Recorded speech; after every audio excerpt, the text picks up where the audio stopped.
Hello সবাইকে, সবাই কেমন আছো? আশা করছি ভালো আছো। তো আজকে আমি আবারও রান্না করব চিকেন। এই নিয়ে আমার ৩ নম্বর হলো এই চ্যানেলে চিকেন আপলোড করা। কি করব বলো? আমরা একটু চিকেনটা বেশি পছন্দ করি তো, সেজন্য চিকেনটা আমাদের বাড়িতে প্রায় হয়। তো সেজন্য সেটাই শেয়ার করব। মানে করলাম আরকি। তো যাই হোক, মানে এর আগের ভিডিওগুলোর মতোই সবকিছু সেম। শুধু একটু অন্যরকম হবে আজকে।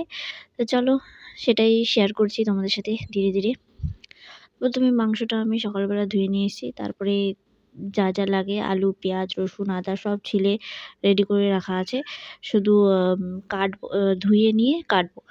তো প্রথমে আলুটাকে আমি টুকরা, টুকরা করে নিলাম। তারপরে পেঁয়াজগুলোকেও ঝুরি, ঝুরি করে নিয়েছি। সাইডে রাখা আছে। তো তারপরে আলুটাকে আর কি ভেজে নিলাম। আর কড়াইটা ওরকম ছিল, তার কারণ হচ্ছে কড়াইটার মধ্যে আমি বেগুন ভাজছিলাম একটু আগে। তো সেইজন্য কড়াইটা একটু ওরকম হয়ে আছে, কোনো ব্যাপার না।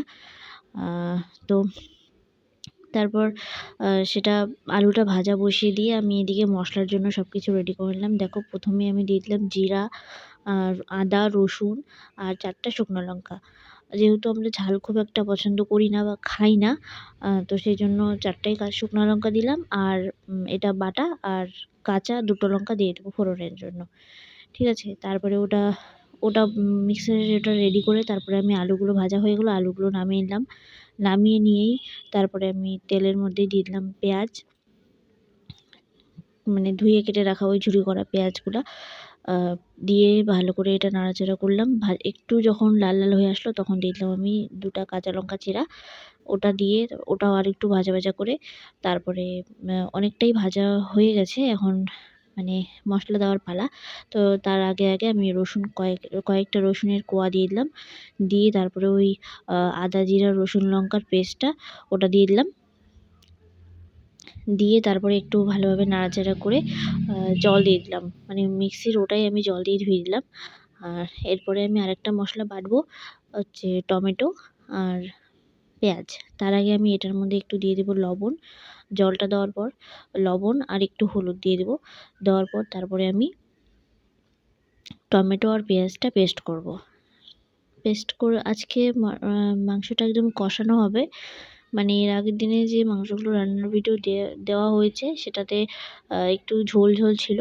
আজকে কোনো ঝোল থাকবে না, একদম কষা থাকবে।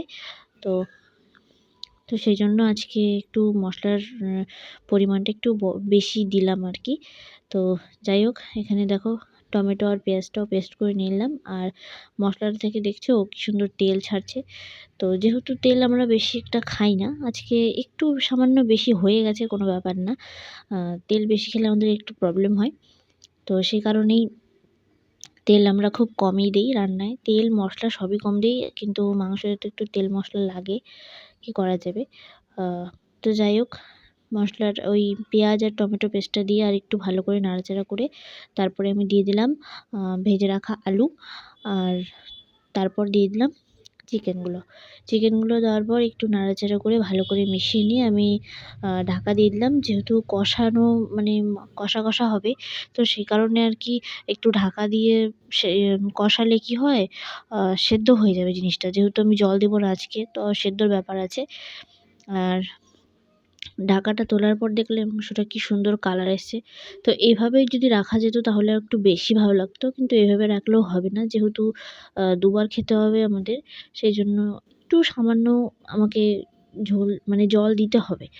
তো যাই হোক, ঢাকাটা খুলে আমি আরও একটু ভালোভাবে কষিয়ে নিচ্ছি নাড়াচাড়া করে। আর আলুগুলো দেখো নাড়াচাড়া করতেই ভেঙে যাচ্ছে। এতটাই সুন্দরভাবে সেদ্ধ হয়ে গেছে। মাংসও সেদ্ধ হয়ে গেছে, আলুও সেদ্ধ হয়ে গেছে। তারপরেই দেখো এখানে একটু কষিয়ে নিয়ে তারপরে আমি দিয়ে দিলাম জল। জলটা দিয়ে আবার একটু ঢেকে দিলাম। তাহলে আরও ভালো করে সিদ্ধ হয়ে যাবে। দিয়ে তারপরে একটু নাড়াচাড়া করে জলটা একটু ফুটে আসলে আমি নামিয়ে নিলাম। গরম মশলা ছিল না, সেইজন্য গরম মশলাটা দেওয়া হয়নি।